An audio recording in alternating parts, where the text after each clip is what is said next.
Hi, I'm Billy Barkhurst, and you're watching a podcast where nostalgia comes alive. It's Jake's Happy Nostalgia Show. Roll it! Welcome to Jake's Happy Nostalgia Show, the podcast where nostalgia comes alive. Since July of 2021, Jake and his friends have interviewed professionals in the worlds of acting, directing, writing, puppeteering, and many more. Who will they be chatting with in this week's interview? Find out in this Jake's Happy Nostalgia Show episode. Hey everyone, welcome to this episode of Jake's Happy Nostalgia Show, where nostalgia comes alive. I'm your host, Jake Deffinbaugh, and today is our co-hosts, Chris Bixby and Matt Bingel. How are you guys doing? We're good. Good, Cheeky. How are you doing? That's great to hear. I'm doing great, as always. So Chris, what do we have for today? So our guest today, he has puppeteered on numerous projects with Sesame Street, performed in the Macy's Thanksgiving Day Parade. He puppeteered on the series Seymour's Playhouse, a whole bunch of other things that we're going to talk about. And here he is, Patrick Holmes. Patrick, happy to have you here. Hi, thanks for having me on. I'm looking forward to this. Of course. Yeah, pleasure. We are as well. Happy to have you here. Thank you. Yes.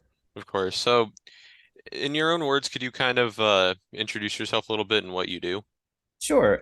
So my name is Patrick Holmes. I've worked as a puppeteer. I've done video, audio work. In my undergrad, I studied photography and design. In my master's degree, I acquired a master's in digital communications. And now I'm currently working at WSKG, which is a NPR and PBS station in the southern tier of New York. Nice. Awesome. What was your background like, and how did you grow up? So, at my puppetry journey started pretty much when I was born. At the time, there was puppets on television all over the place. I grew up around Sesame Street, The Muppet Show, Romper Room, The Great Space Coaster. I mean, if there was a puppet on TV, I was there. I was sitting down watching it because I was always curious about how they did that. I knew that there was a performer there. I wasn't worried about ruining the magic of it. I wanted to know how it was done. And I had a really supportive family about it too. They really encouraged my goofiness and puppets. My mom made a little hairy monster puppet for me. Oh, nice. And we had a babysitter that would crochet, and she crocheted a Kermit the Frog doll for me. I have an aunt that was living in Syracuse at the time, and my birthday was coming up, and I sent her a letter that I needed a scooter doll from the Muppets, and so she went out to the malls in Syracuse to try and find a scooter doll. And she did. Yeah, I mean, like it was really great having that support to really encourage us. My parents are both very funny people, so we had comedy was a big thing in our house.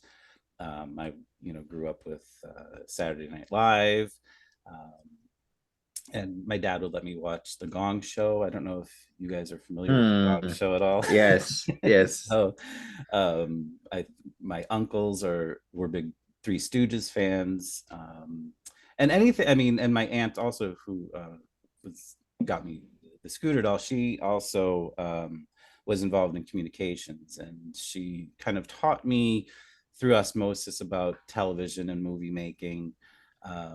There was always, she had this huge poster in her room of clips from different old movies. So I always knew who like older actors were in older movies.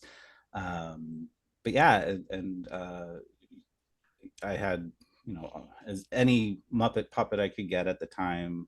My dad even built a puppet rack for me. Oh, nice. Yeah. Nice. Yeah, and I mean, just would go to the library, and any book on puppets and puppet making, I would always take those out of the library as well. I used to take Muppets and Men, the Muppet Show book, out of the library all the time as a kid. yeah, so and I had my first puppet show when I was probably 4 years old, 5 years old, and that was also a family affair. Any house that I look at, I'm always looking for a puppet window. So that would be like a little window between a kitchen and a dining room, or a kitchen and a living room. And I always called that the puppet window because that was where I had my first puppet show, was at my aunt and uncle's house. Wow, Yeah. Nice. that's great. Nice. Ah, that's cool. That's cool.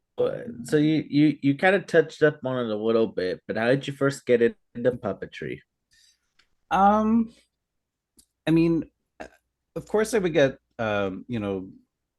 toys of them, but like I remember being very tactful as a kid, so I was really interested in I had a I had a blanket that was my wheat well, and I always like the feel of that, and I noticed that on Sesame Street, like when they do a close up of Ernie and he's like investigating something, or like you could see the fibers of the fabric, and I was always like, what is that? What is that fabric? So I was always interested in how they were made, what, how things work too. I mean, I used to take apart my GI Joes. There was like a little screw in the back of them, and I wouldn't screw them, and they were just held together by a rubber band, basically. And I was always curious about how things worked, and that I think kind of progressed more and more into how to build a puppet, and it took a long time for me to figure that out, but that was always a goal of mine. Even as a little kid, I was like, I want to know how to do this. I want to know how to make these things. I want to know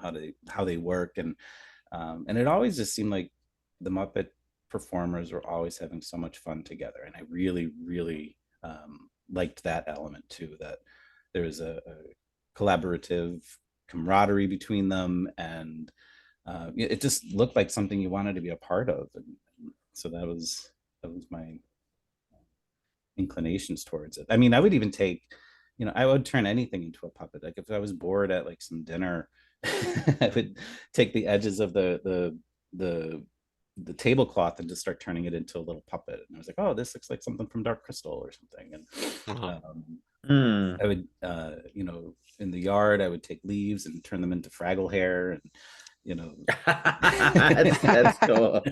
Wow, nice. Yeah. Wow. Wow. Really cool. So how do you begin working for Sesame Street? So let me think. There were at the time, it was the early 2000s, and there was a good amount of shows in production at the time, and they were looking for additional backup performers. And it also kind of coincided with,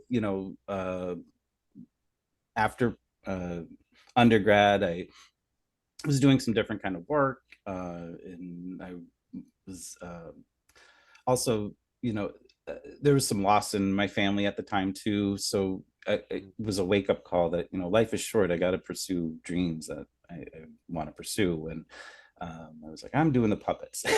So it kind of just came to fruition through meeting people. I started doing work. I would answer calls for student productions. That was something that I would help out. I got to work in animatronic puppet for the first time, and I met people through these weird moments, and one person led to another, and you just started meeting the people in the industry eventually, through the O'Neill Puppetry Conference. Have you heard of that? Oh yeah, Yes. Yeah. Yes. So that is like a training ground, and it's you're teaching yourself how to do puppets in a new way, and you're getting high level education, and it's a crazy nice spot too in Connecticut. It's on the beach. You're doing puppets up near the beach. And Wow. yeah, and you're working with the cream of the crop, who are teaching you for a week long session, and different puppetry things, and just being at that spot and meeting people. You learn about things that are coming up, auditions, or workshops, and occasionally Sesame Street will do a workshop. and it's kind of a call for a whole lot of people to come in for a day or 2 or 3, and they teach you television puppetry, and you work in teams, and they see how you are working with other people, and from there your name is on the list, wherever that list is, who knows, but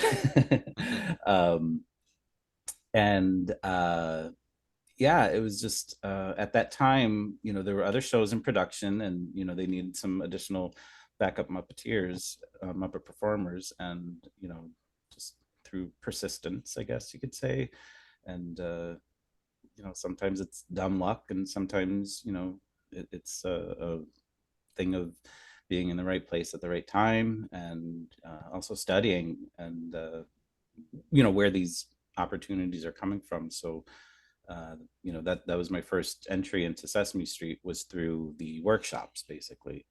Nice. Long story, long way to get there, but yeah, that's there's a lot of steps to get to that next step. So Awesome. And you mentioned the O'Neill, one of our previous guests, Pam Arciero. She's the artistic director for the O'Neill. Pam's wonderful. Pam Yes, is the Muppet mom. I love Pam.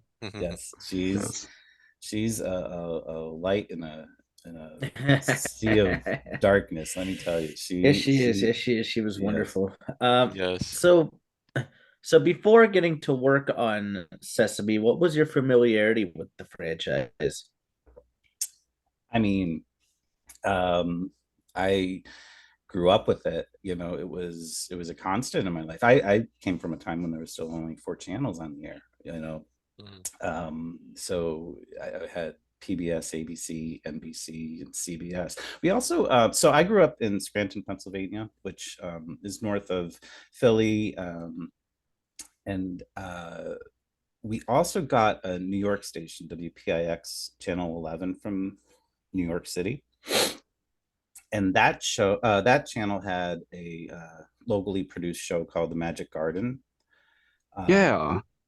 And it was so it was 2 women with long, they were like hippies that would play guitar, and they would sing and tell stories and jokes, and there were puppets on that as well. So my afternoon as a little kid was constant puppets, and puppets on TV. So that was it was just the way things were, and I was just accustomed to it. So learning more about Sesame Street, knowing that it was educational, but it was also fun, and there was also music, and at the time too, it was an hour-long show, so it really took up a chunk of my day.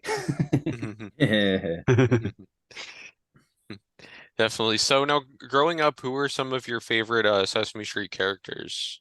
So Harry Monster was definitely Yes. Yes. Yeah, he was such a unique looking character. Like I always felt like he was like the oldest brother on the block in a way. Like he seemed to be older than the others, and he had a different look. His mouth, the way it was shaped, was different than the other characters, and his nose was different from other characters. So I always gravitated towards him. But I got to say, Big Bird and Oscar were also in my book.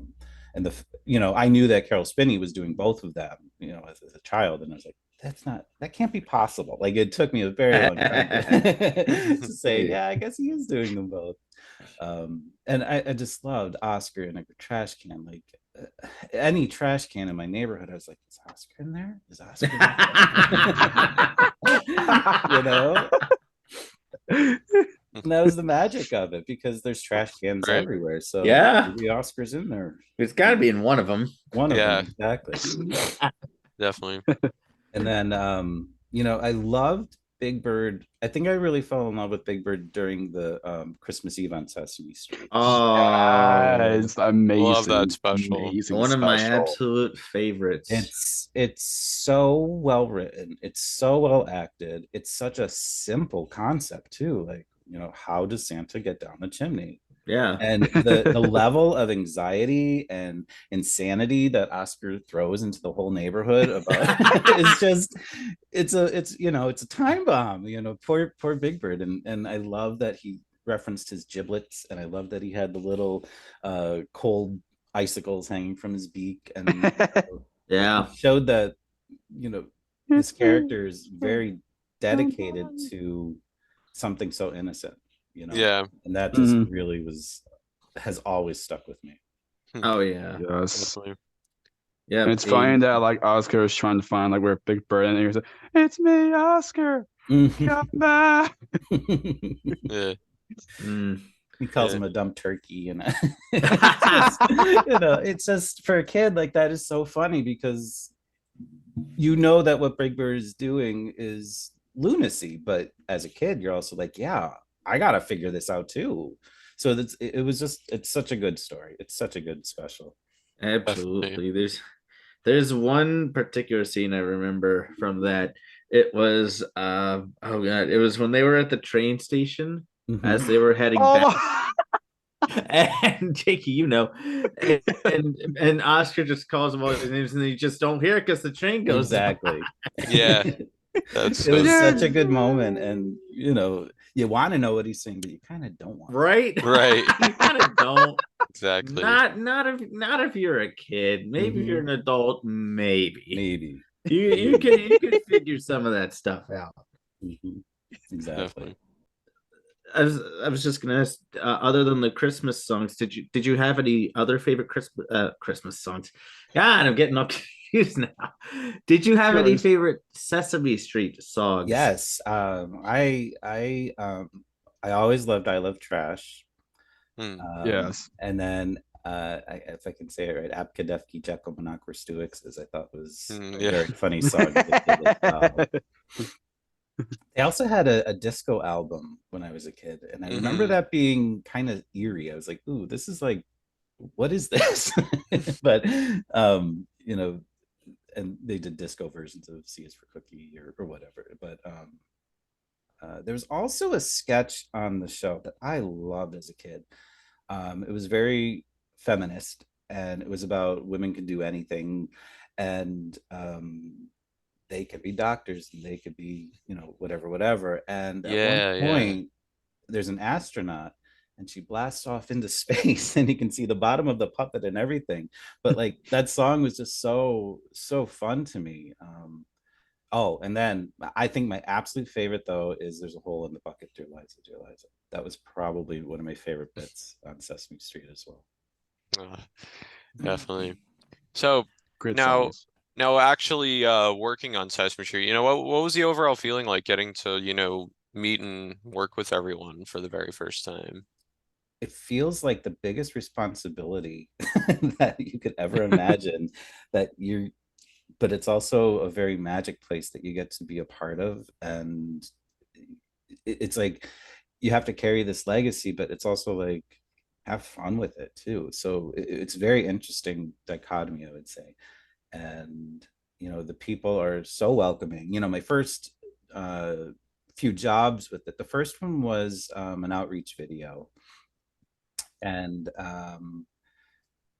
it wasn't on set. It was on location in a doctor's office. This had something to do with about helping ease kids' worries about going to the doctor, and overcoming the sense of what this whole medical room is, and things like that. And most of the time I was assisting early on, and it's an important role. It really is, because it's like you're mind melding with the principal performer, and you have to like anticipate what they're going to be doing. And there's a real responsibility, and that's falls into the responsibility aspect. Like, you're in this space where it's responsibility for a legacy, and then you're having fun being part of the legacy, but then you have responsibility again to be there for your fellow performers, and then you get to have fun with your fellow performers. So there's that dichotomy for sure, and it's just an excellent collaborative experience. Absolutely. Definitely. Everybody is working together for the same outcome, which is amazing. definitely. Absolutely. You mentioned the disco versions. I actually have both of these disco Oh, yeah. albums. That's Sesame it. Disco and Sesame Street Fever. Yes, these are vinyl records, folks, for you youngins. Yeah, I've had these for years, and these are honestly some of my favorite Sesame Street albums. Like, Oh, great. both of them are just amazing. They get you going and give you a good vibe. Oh, absolutely. Yeah, Yes, oh, yes. absolutely. They really do. Definitely. A lot of the Sesame Street albums do. A lot of them do. So for now, working with Sesame Street, you worked on one of their home videos, kids' favorite country songs. What was it like working on that? Okay, so that was a very scary moment for me. Because I had this cute little pink whatnot, anything Muppet, and it was just the simple back and forth, right left, and for whatever reason my brain always adds a additional beat into things, and so I would do right left, and then go right left or something, and the director, it was like, oh, everything looks great, Pinky, get in rhythm. I was Pinky. So that was but I mean, that was a really fun shoot. Like, the music was great. Oh yeah. Yeah, that I had a very good time on that. That's a good one. And you also got to work on the TV Christmas special, Elmo's Christmas Countdown. What was it like getting to work on that? That's an amazing special. Yes. Okay, so I didn't know what I would necessarily be doing. Each day was a different guest star segment, and I would crash at my friend's apartment in Queens. They lived not too far from the studio, so I would stay with them. They're both named Jonathan, and then they had a third roommate named Jonathan. That's funny. Wow. Yeah. Which one? Yeah. And so I get to I come up from Scranton, and I'm at their couch, and I'm unwinding, and I get a text from someone, and they were like, "Oh, we're working with Jennifer Hudson tomorrow." And I almost fell off the couch. I was like, "We're working with Jennifer Hudson? What?" Like, that was amazing to me. Like, what? I didn't expect that. I was like, oh, I'm just going to be another Pinky monster throwing off the beat, But it was like one of those things. It was one of those. It was like a Muppet Show segment, because so she was like on a track, or on a race stage, and the camera was tracking the whole time, and there was Muppet animals everywhere.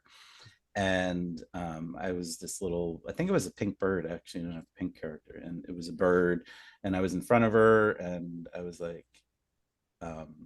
before they brought her on set, like, they had a scratch track, which was a track of the audio that was just a demo version of it. And so we're all like trying to figure out where we're supposed to be while the camera's tracking. You have to kind of, it was a complex shot for something simple that it was just tracking, and we rehearsed, I don't know, 3 or 4 times, and then they were like, oh, here's the real track. And when you heard her voice come through these speakers, everybody just like stopped. It was like, that's her voice. Like, it was intense.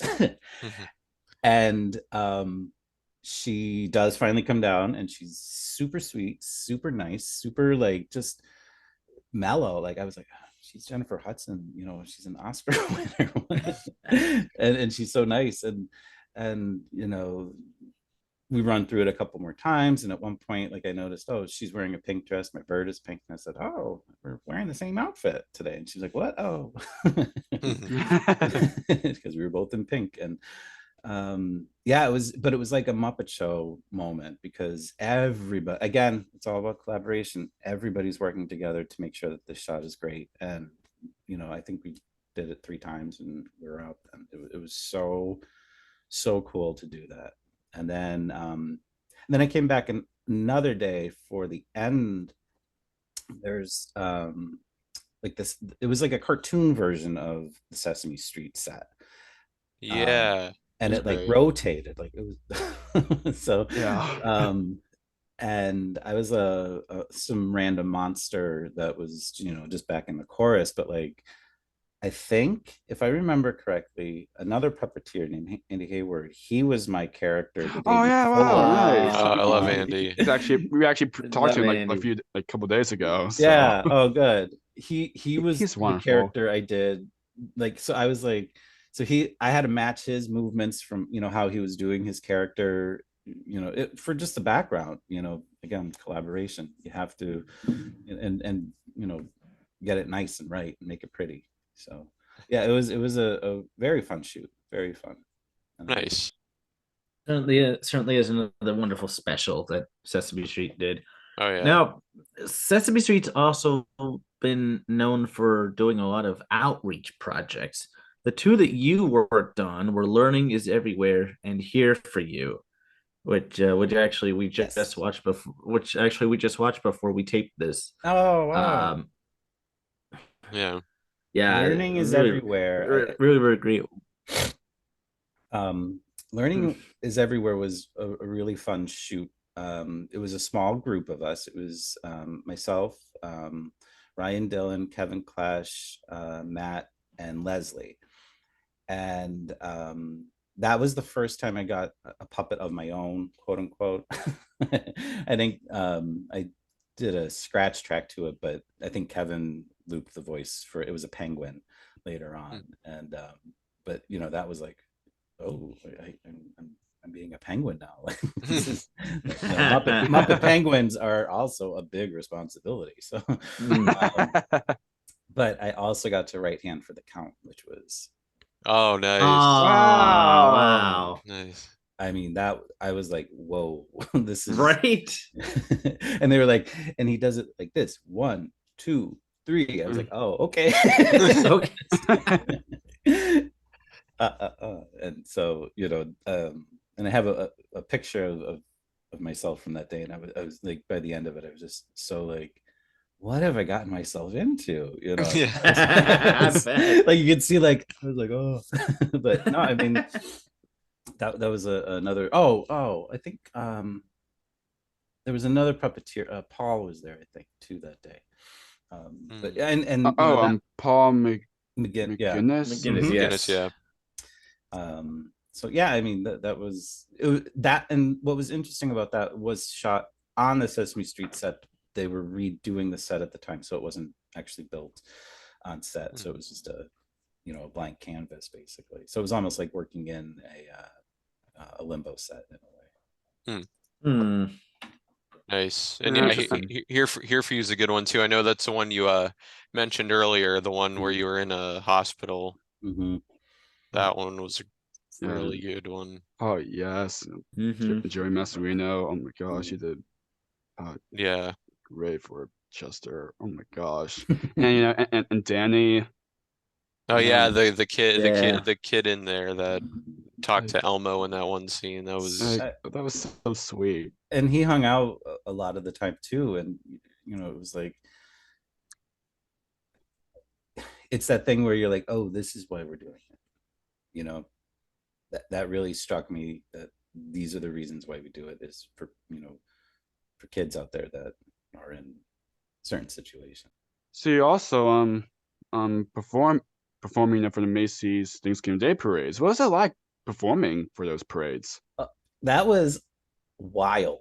Okay, so my parents' house was going through some renovations at the time because it had been flooded and walls were down everywhere, and it was Thanksgiving, and I was like, well, we're not sure if we're actually going to have dinner. Why don't you guys all come along? And they were like, oh, okay. So my mom booked us a hotel. The meeting spot for the Macy's parade is always at the same location near the History Museum, Natural History Museum, and we got a hotel room not too far from that. Which the hotel was crazy because it was also going under renovations, and there were stickers on doors, so you weren't even sure which hotel room was yours. The elevator was also under construction, so that was a crazy thing. So that was the night before, and I was like, okay, I got to go to bed early. I have to get up early tomorrow, 6ish, 7ish is the call time. And it's pretty cold that day, and it was some light rain. And then as the day went on, the rain just kept coming and coming and coming, and it would not stop raining. Oh boy. It was we had those type of stories like that when we talked to Andy too. So Yeah. and even he said about like the inside is kind of starts shaking. yes. Yes. Yeah, and I think water actually started pouring down. So there's like two levels, and like to get up to the second level, there's like a ladder or stairs or something, and the water was like pouring through that staircase. And they could only take Big Bird outside for like 5 minutes at a time because his, feathers could get ruined. And I commend the people of New York City. They were out in force though. Like they you could hear them cheering for Sesame's float, and oh, and I got to perform Ernie for that. Wow. Oh, nice. Yeah. And that was that puppet is a big puppet. Let me tell you. He had his winter coat on, so he was even bulkier than I think normally. And I'm like, I know it's raining, and he's usually sticking his head out one of the windows, so I was very concerned about is that going to ruin him in any way? But he was fine. But the other part of this story is that since my family pretty much all came up to see the parade, they were chasing the float the whole time because they were on the wrong side of the road. So, oh no, and you can no. So they were only ever going to see the back of the float, and they were like, "Oh, we have to that. You can't cross the street because it's all blocked off because of the parade." Oh, right, yeah. And no. So they would take a subway, get off. They were like, look around in the rain. Where's the float? Oh, we have to go down another few blocks. Like they just kept, playing catch up, and eventually near the end they did get to see the float. So that was at least. That's good. Yeah. Yeah, that's good at least. Yeah. But no, I mean, like, what's weird about that too is that there is a delay on Yeah, the monitors. Yeah. Yeah. And Yep. So that was something to get used to, because you're, as a puppeteer for television, you're trained, watch the monitor. Well, the monitor is not, you might be on monitor, but you're not doing the same thing at the same time. So that was definitely a challenge, and you just kind of got to make the best of it and keep that puppet active and happy and engaged, and wave to the audience the whole time. So it was it was a great moment. I really loved every moment of that Thanksgiving. And even afterwards, in the lobby of the hotel, there was a restaurant that we had a pre-Thanksgiving dinner, and then we got home back to Pennsylvania and had a post-Thanksgiving dinner, and we have stories about chasing the Sesame Street float in the rain. Oh wow. It's amazing. So in 2007, you hosted a Sesame workshop with fellow Muppet performer and previous guest of ours, Ryan Dillon, Yes. and associate producer of Sesame, Benjamin Lemon. Can you talk a bit about that workshop? Yeah, that was, one of those things. I think it got, was out of the blue. Ben was looking, to do this, and we did it in Asbury Park, New Jersey, which I don't know if you're familiar with Asbury Park. It's where Springsteen plays. That's where he got his start. And Wow. Yep. yeah, and there's a bar club called the Stone Pony that is the landmark of Asbury Park. And it was held in this hotel that was like this 1920s Art Deco.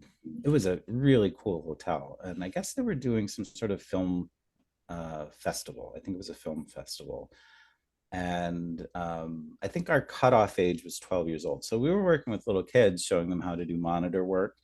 And what was really cool about that was, and I kind of thank video games for this. They understood what this concept of puppeteering something and watching the monitor. I kind of got the sense that because they played video games, they knew what this part of your brain is supposed to do. And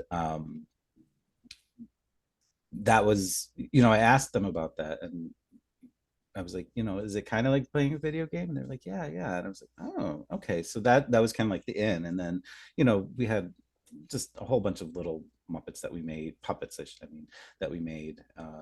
And then I think we did it a second year too, if I'm not I might be mistaken. We did a couple, Ryan and I did a couple workshops with kids, and we found that Nice. very rewarding. That was a lot of fun to kind of pass on what we know to hopefully inspire the next generation. Definitely. Yeah, sure. Fantastic. Definitely. So, now moving on to some of your other puppetry work, we talked about it briefly in your introduction, but Seymour's Playhouse, which you also worked on, just another PBS show. What was it like working on that? That was a really fun show. The look of the puppets were a little bit more unique than you know, a typical Muppet. Like they had a color coding to them. The group of people that was working on it was fantastic too. Like they were all in it. They were, again, collaboration and working with people that you can trust, and I think it was a referee or something. I can't even remember everything I did. But because it was a union job, like I again was a scratch track voice, and one of the union puppeteers revoiced it afterwards, which, you know, that's par for the course. That's fine. I'm not pressed about things like that. It's all about what the overall end result is. I also got to right hand Seymour, which Frankie Cordero I think was playing at the time. Nice. I love Frankie. Yes. And yeah, it was a real you know, I don't it was real rough and tumble kind of production. Like they were like, yeah, let's do it, let's get this done, and you know, a really good spirit, which I really liked. Definitely. Yes. So you also worked on an outreach project for Make-A-Wish. Can you talk about that? That was if I remember correctly, this was in Philadelphia, correct? I think so, yeah. Yes. Yeah. Okay. So, Thanks, oh, man. what a weird experience this was. So, I am in Pennsylvania. Philly is about 2 hours away from my hometown in Scranton. I'm now in New York State. But at the time, like they had me right-handing Elmo's dad. Oh, okay. Yeah, Ah, yeah. Wow. Oh. For a live appearance. I was like, I've never done a live appearance before. What is this going to be like? And it was, it almost felt like a like a Comic-Con or something. Like it was just a hotel room full of kids, and seeing Elmo. It was just madness. It was so fun. I bet. And you know, afterwards, you know, they did not stop meeting every child, which was unbelievable to me. Like at one point I was like right-handing Elmo's dad, but I was like, oh no, let them just go off and be crazy, because it was just one of those things that you just kind of got to go with it. And the whole time that's what it was. Yeah, that was a very, very memorable moment for sure. It's like a rock concert, you know, like Yeah, kids are like, ah. definitely. Absolutely. Exactly, yeah. That's like anywhere with Elmo pretty much. I know, yeah. I mean, Kevin's in a lot of wonderful appearances with Elmo. oh yeah, Yes. absolutely. You also got to puppeteer in a play called Pigeonhold, written by Sesame Street writer and previous guest of ours, Annie Evans. Mhm. First off, could you describe a little bit about what Pigeonhold is for those who don't know? So yeah, Annie Evans and Marty Robinson worked together on this project. It was kind of I don't want to say adult, but it was kind of a mature look at the production of children's television. And it had, you know, puppets that should not be performed on any show for kids, kind of a puppet thing. Like there was one puppet that was made out of like his head was a a salad strainer, and I swear he had like knives or something. It was like just crazy, My gorgeous puppet. But initially, one of the things about Big Bird, there was talks when he was first being designed that the puppeteer was going to work backwards because Bird's legs bend backwards. And they were like, oh, we should try to get that realism in this Big Bird puppet. And I guess insurance came in and said, you can't have it, this is an insurance hazard. That's hazard pay, so Marty made a bird puppet that walked backwards, and that's what I got to do. It was a big pigeon, and it was a Big Bird-esque type of a character. And one of my entrances, my first entrance was a pratfall. And it's a huge puppet. It was like the size of a dump truck. It was so big. And I'm walking backwards in this thing. The knees are bending the correct way for a bird, but for a puppeteer, it was a wonderful challenge, because as he's like, when he first presented, this project, it was part of the O'Neill conference, and you knew what projects you were going to be working on. And when he said, all this about Big Bird being walking backwards as a puppet, and I was like, I knew that story, and I was like, I want to be that person that, that's why I'm here at this conference, to really push my boundaries. So he was just a big pigeon, and the head was backwards, the mouth was backwards, and I had a monitor, but I had a pratfall the very first thing I did. So I'm falling, and it looks like the bird is like in dire straits when it comes out on stage, but I'm at, it was almost like as if I was just like kneeling down in a way. So that was the magic of puppetry there. Yeah, it was a really fun experience to do some unsafe things with a puppet. And I'm really glad I have that feather in my cap for future work. I'm kind of wondering, what's that like doing that? So yeah, I mean, the monitor had a fixed camera, so like I could see the whole stage. So I know I'm walking backwards, and what I'm watching is, the bird walking forward. So I knew that that's my safe spaces were. I knew where they were. I knew where the chair was. I knew where, I think there was like a table or something. So I knew where I can go, which was a real benefit, that they kind of had a clear space for this character to walk around. He was a very light puppet.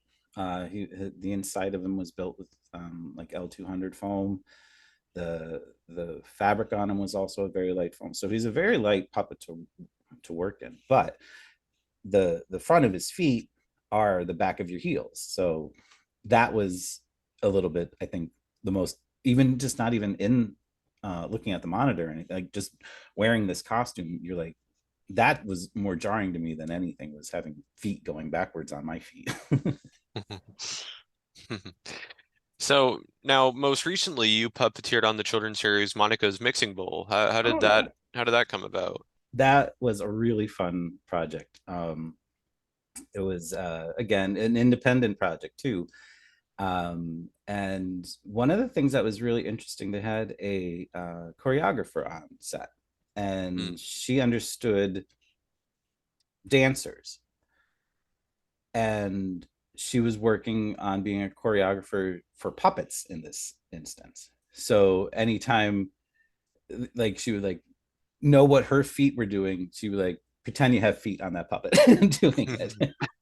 And it was and so I mean, I have some rhythm, so I never took dance classes or anything like that, but I understood what it was. And like when you're doing a puppet, that the waist of the puppet is your elbow. So what would your elbow be doing to match the next phase of what your legs and feet might do in a movement? Those. So it was kind of bringing more human movement into the puppets. And there were 3 siblings. It was a brother and 2 sisters. and the music on the show was outstanding. I mean, it was again some top talent working on something independent just to get it done and do it right. And it was a lot of laughs and a lot of fun. And yeah, that was a really good moment for sure. Nice.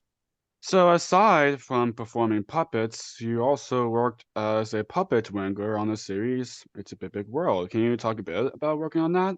Yeah, so that was they were in the last week, I think, of shooting, and there was only a couple days left, and someone had left, and they pulled me in to help wrangle.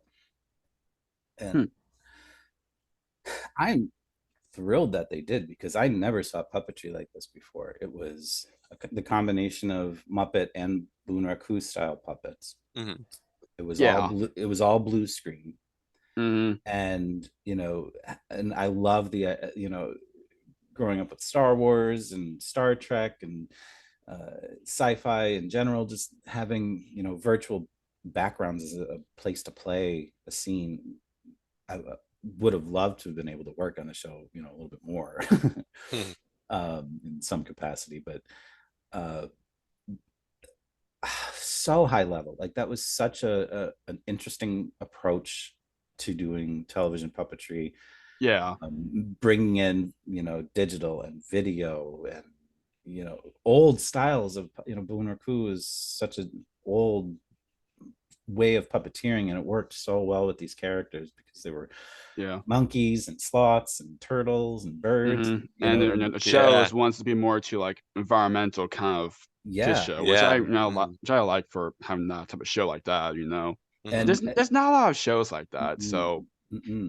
Which and that's it, that was the interesting part. It was a show to get the concepts of how to be a good steward of the earth, and it was using such high level technology to do it. It was such a cool experience. That shot in Long Island, actually, so I had never Oh been to wow, Long yeah, Island. Wayne Scott Yeah, Studios. Yeah. and it was in winter, so I was in Long Island in winter. I'm not going to any beach anytime, and it was such a cool little spot. Like you wouldn't ever have thought that this incredible show was happening in this Yeah, really sleepy summer town, yeah, basically. Yeah. and then and it's interesting, that Mitchell Kriegman, who created that show, also did create Bear in the Big Blue House before the show Yes. was existed. And I'm thinking Mitchell did a great job for what he wants the show to be. Hmm. Definitely. So Definitely. So now, over the years, you've also built your own puppets and even facilitated a couple of your own puppet and improv workshops. How did that kind of come into play? um so being in the puppet world, I wanted to like I said, when I was younger, I always wanted to know how puppets were made, and now was my opportunity. I felt like if I'm going to be a performer, I'd also like to have that option of opening up doors by being a builder as well, and getting to have a say in a way of hopefully pushing the design of a puppet towards some new and interesting ways. And it was also a way to kind of supplement any, a puppet show might last, only so long, but a puppet build could, go on for a longer period of time. It was also something I could do out of my house, Hmm. So I was, I think the first I built my own, just for myself. And I was like, oh, I can see myself doing this for other people too, as long as it was a good match. And boy, did I find a good match. It's an organization called Little Maestros out of New York City. And at Hmm. the time, it's a music-based play group for kids.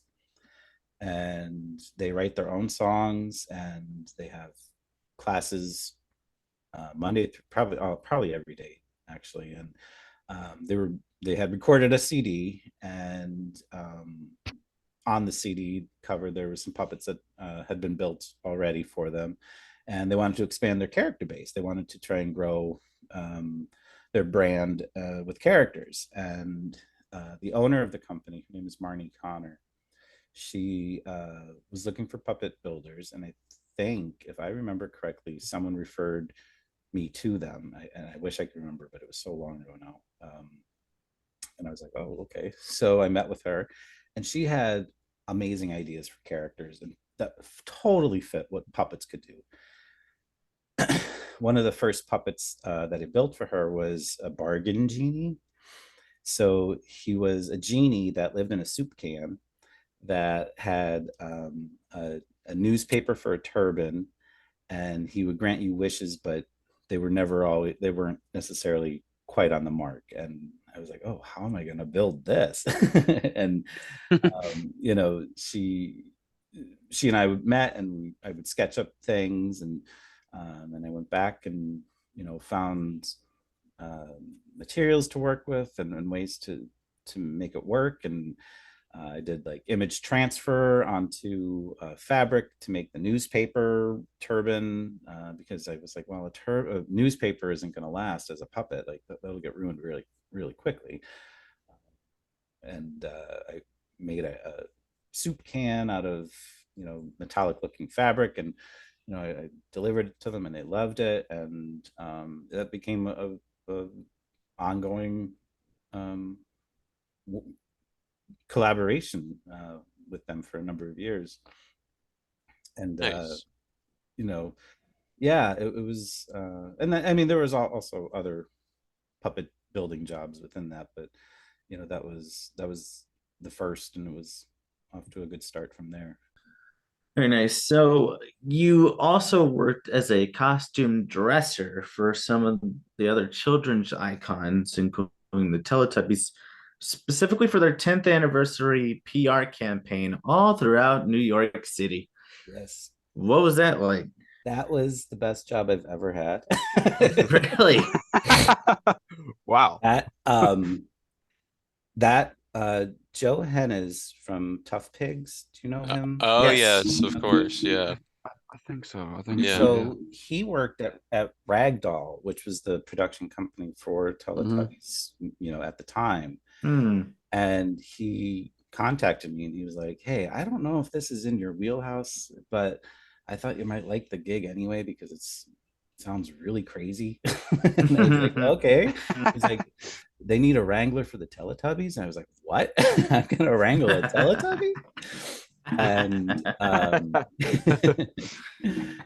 and I initially I stayed with him a couple days, and going to work with him. And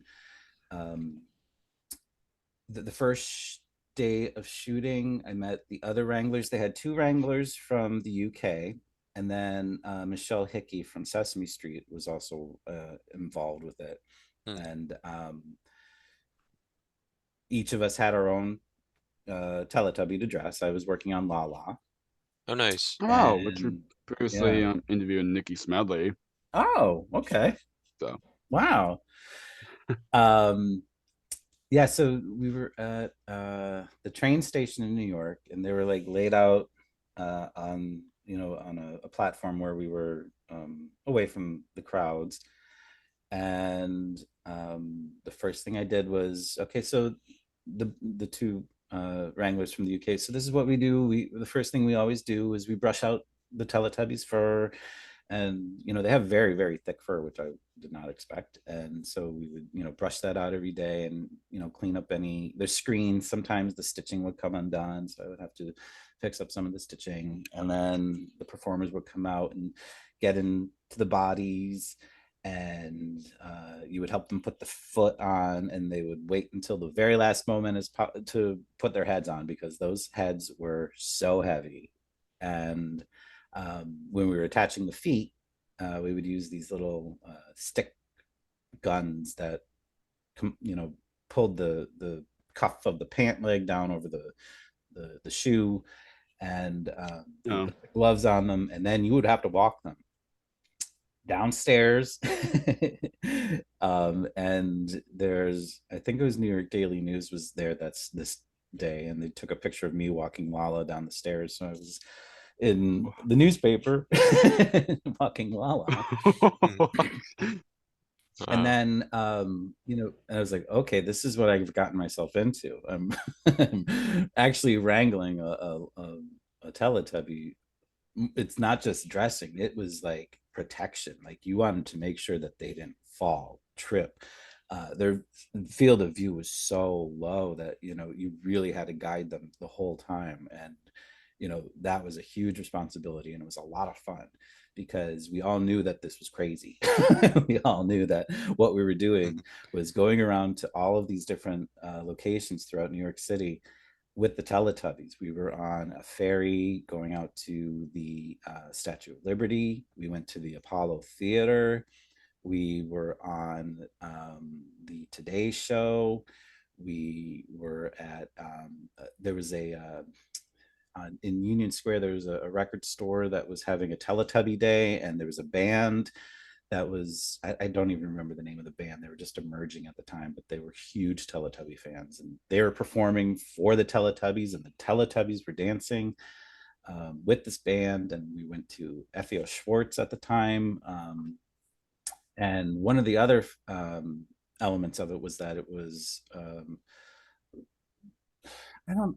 I guess it was that an autism awareness element too, because they were finding that children with autism were responding very well to the Teletubbies. And FAO Schwartz was kind of that magic moment, because it was a whole bunch of kids standing around the Teletubbies, and like, how sometimes kids might get a little scared around a big costume character. So like they were enamored.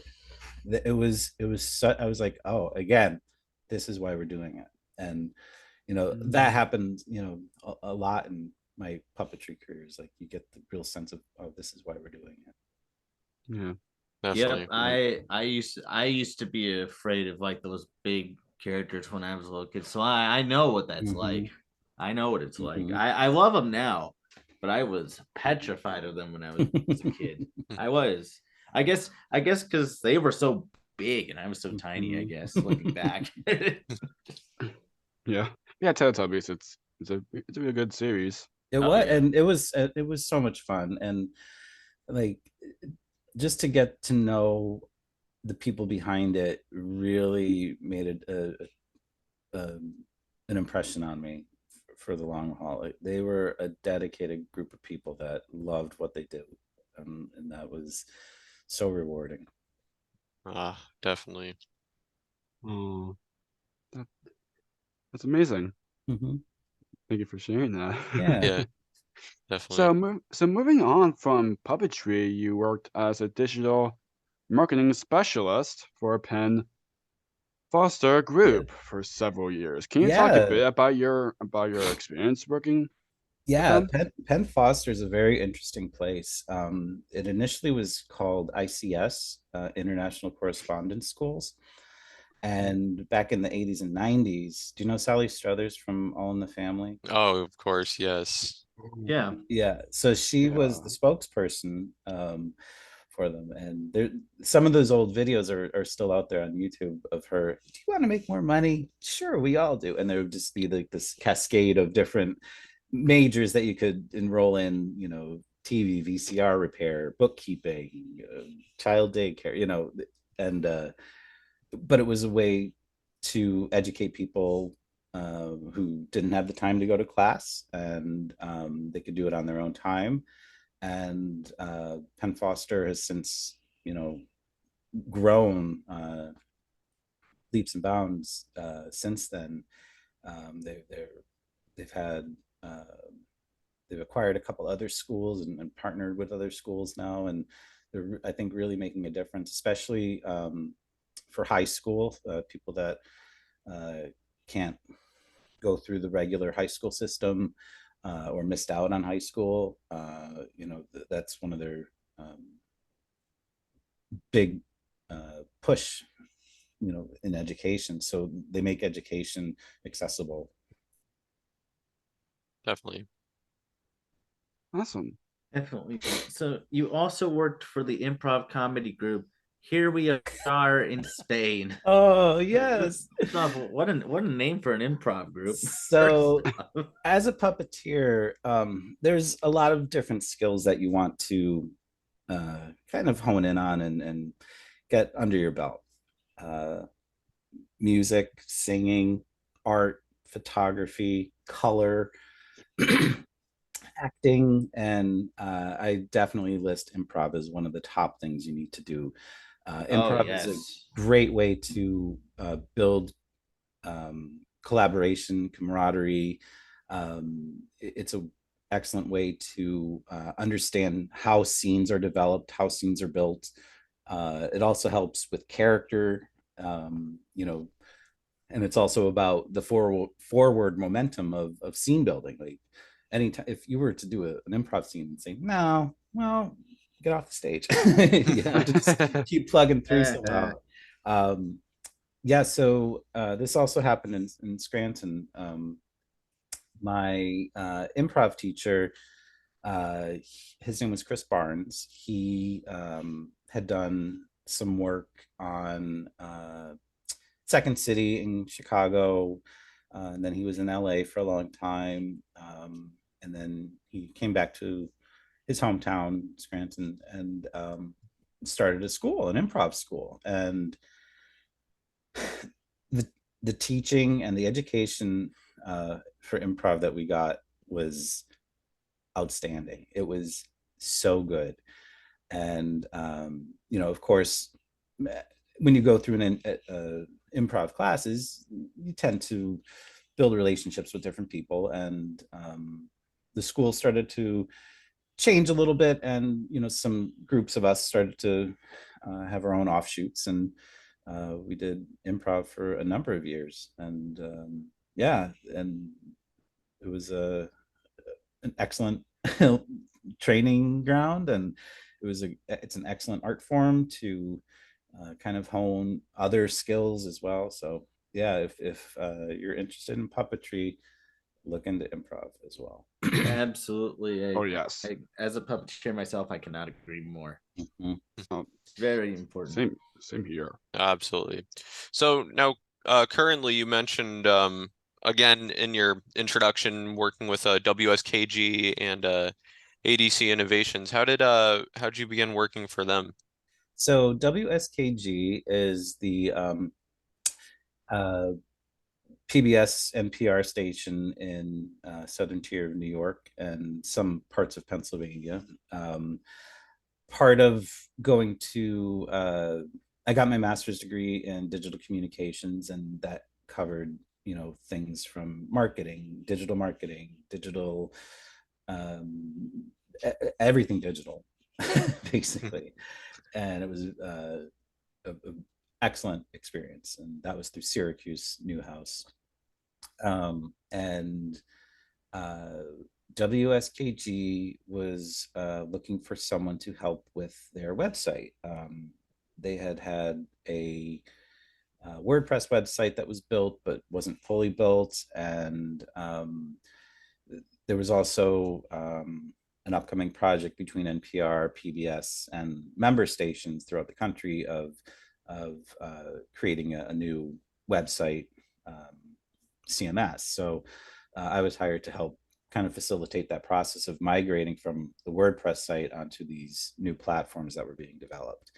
And through that, PBS is very much both NPR, PBS, you know, are education forward, and PBS offers up professional development for the entire system of PBS stations. And one of them that I did last year was a digital immersion project. And through that, you kind of build a concept of a project that you might be able to bring into your station. And part of that was a digital studio. So we have television, we have radio, but we needed a place for digital to live at the station. And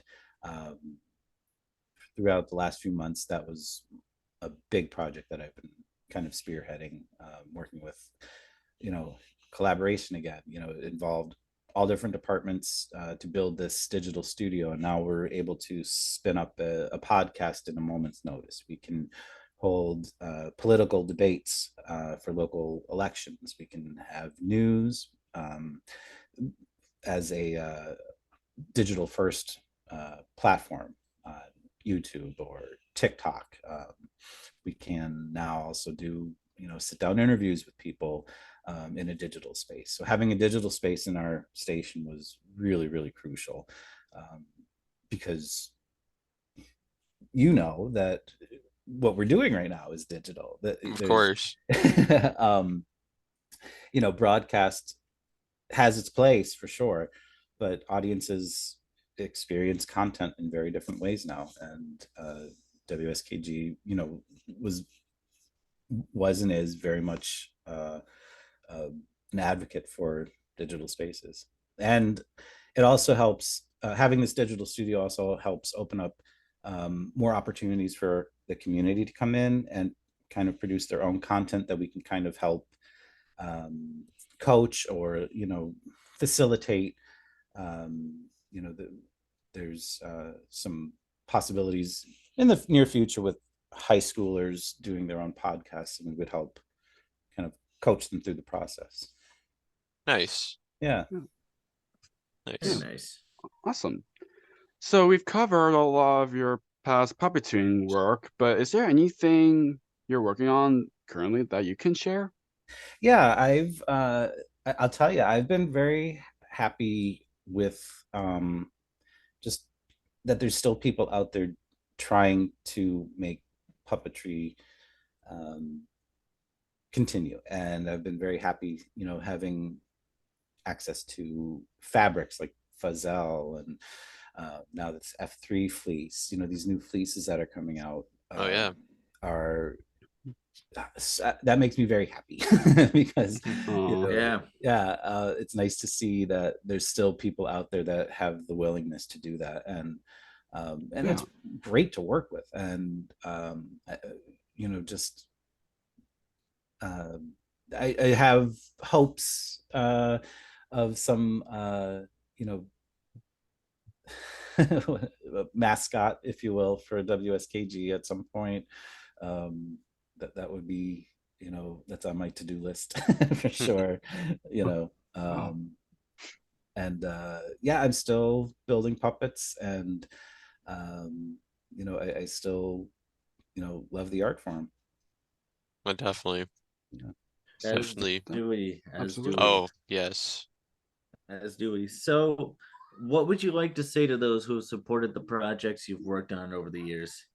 Wow, what a nice question. I mean, you can't do it all yourself, and thank you for all the help and encouragement, and people that are there cheerleading you on, and try to find those people in your own careers.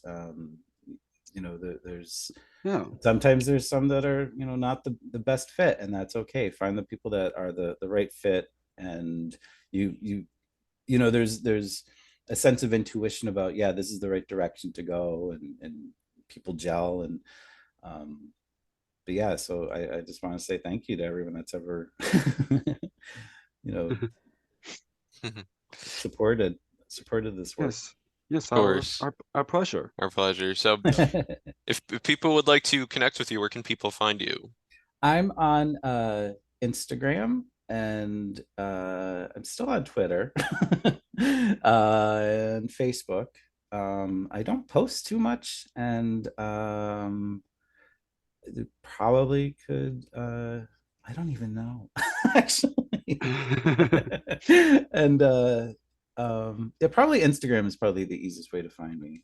All right, nice. And links to that will be in the description down below. So since we're about to wrap up, the last question that Jake's about to ask is a question that we ask all of our guests at the end of each interview. Yes. Okay. So of course, this podcast is called Jake's Happy Nostalgia Show. Yep. So when you think of nostalgia, what do you think of, or how would you define the word nostalgia? Oh man, that's a good question. nostalgia is respecting the things that you've overcome while acknowledging the good parts as well, because sometimes mistakes aren't mistakes, they're just teaching moments. And nostalgia is a whole collection of good and bad, and take the good, take the bad, take them all, and there you have the facts of life. So that's probably where my nostalgia lives, is that it's a very heartwarming spot, but don't look at it with rose tinted glasses either. Definitely. Great words to end on. Well, Patrick, thank you so much for taking the time to do this. This was fun. Yes. Yes. Thank you for Thank doing you. this. This is excellent. Yes, of excellent course. work. And thank you so Thank much you. and thank you so much, for what you've done to be a part of our lives, and keep up your great work, and cannot wait for what's next for you. Awesome. Thank you. Yes. Yes. Keep up the good work. Have a good Sure. night. Thank you. Thank Yes, you. thank you. You too. Bye. Keep in Take touch, care. Patrick. I'll let you know when this goes up. Thank you. Bye-bye. Bye-bye. Bye, Yeah, Patrick. take care. Bye. Bye. It's goodbye from us as well. Thank you, folks, for joining us. We absolutely enjoyed our time with Patrick Holmes. And until next time, what do we say, Jiggy? God damn, he did it again. Second time. Well, Jiggy! anyway, God. I got this one for you. Remember to keep nostalgia alive, folks. We'll see you Keep next nostalgia alive. Thanks for joining us. Bye-bye. time. Bye. Thank you for tuning in to another wonderful Jake's Happy Nostalgia Show interview. Be sure to follow Jake and the crew on social media and stream the show wherever you find your favorite podcasts. And as always, remember to keep nostalgia alive. Bye-bye.